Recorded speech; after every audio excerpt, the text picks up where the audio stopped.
word pandemic actually comes from a Greek word that literally means all people.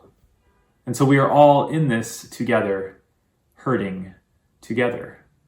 And yet, at the same time, we are also able to experience joy together. Because even in the worst hardship, we know that there still exists so much beauty. In fact, we're called to be messengers of the gospel. You've probably heard that. What that means is that we are called to be bringers of good news. So what is your good news? What good can you bring into the world right now? I guarantee you, we can all use it. And so I want to introduce you to some people. 3 friends of mine whose bond began back when we were at PUC together. First, there's Ryan. I met Ryan when I was his RA in Granger, and immediately I knew I hated him. He was a Lakers and Dodgers fan. Enough said.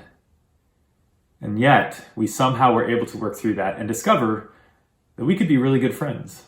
Second, there's Daniel. We were your classic high school Adventist Academy wannabe basketball rivals before college. But then we became, of all things, teammates. And that continued long past our days as pioneers. And third, there's Brennan.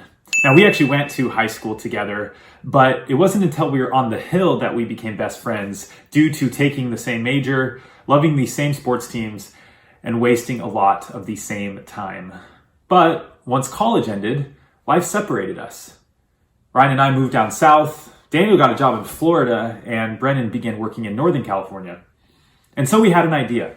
We all love football. And so what if we picked one NFL game in a city none of us had ever been to and used it as an excuse to reunite? Obviously not a new idea, but certainly new for us. And so we did it.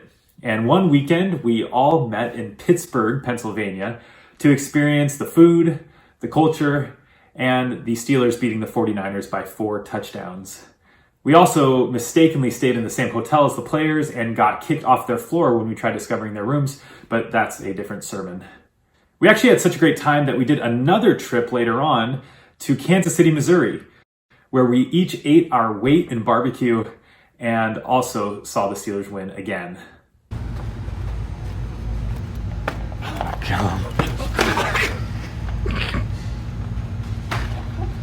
Cross-country trips with your friends. What could be better? But then came hardship.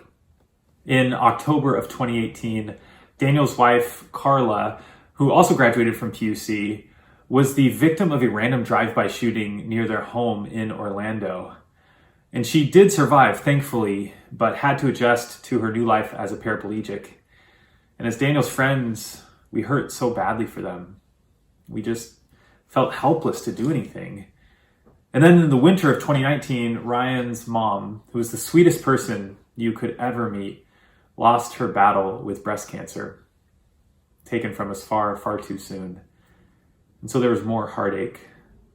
And of course, Brennan and I had our own life challenges as well. And I think during any of those moments, we just wished we could go back to happier times, to being on those trips or being at the games or being back in college together.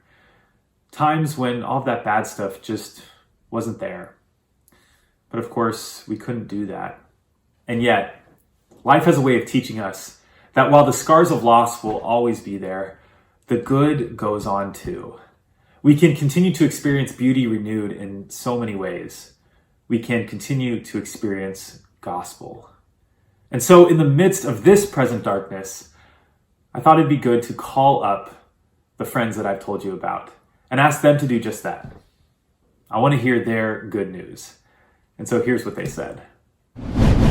Hey, what's up, Ryan? Hey, Aren, how's it going? Good, man. Wanted to get what your good news is right now, even in the midst of all this. Do you have any good happening in life? Especially during this time, we've been trying to stay distant from each other in terms of the physical, but I've actually seen a lot of good times and stuff that I've connected with friends, even virtually, that otherwise not would have happened without this. So had friend groups that have put together like virtual game nights and virtual hangouts and stuff like that. So I've actually talked almost to more people and reconnected with old friends from college and other areas than I normally would have. So that's been really cool. And good news on my front. When are you going to call me and have a game night with me? Oh, didn't I invite you to the last one? Oh, I can you shoot me your email? I probably have the wrong one. Daniel, What's up? what good news is happening in your life right now? Just me and Carla here, bunkered away, and you know, it's been nice hanging out with her. A lot of time, just the two of us, and hanging out. When we need someone to hang out with, we only have each other. That's something maybe 2 years ago I might have taken for granted, but now I relish every moment of it. Yeah, so how is Carla doing? Carla's great. She's fully functional within her limitations, so Carla's doing really well. Excited for her. Excited for what's to come once we're past this pandemic. Hey, Brendan. Hey, Aren, how's it going? Going well, man. Wanted to hear what your good news is, man, that you're experiencing during all this. It is tragic what's going on, and it's hard to kind of keep your mind from that. I was blessed enough to have a daughter about 5 months ago, almost 5 months ago, and I also took a job not long before that. Not usually a pretty good combination. When the pandemic hit,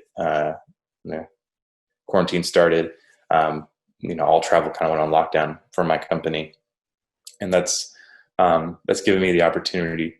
I'm fortunate opportunity to spend more time with her and be here for the last 2.5 months.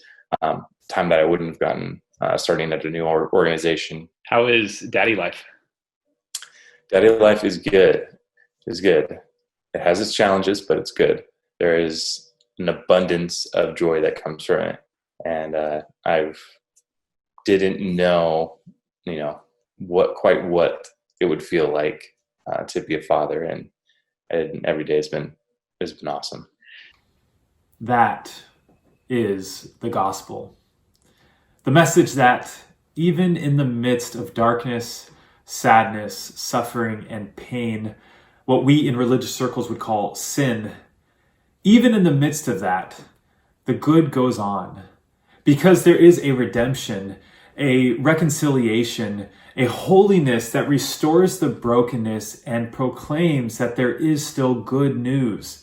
There is still gospel, no matter how dark things may seem.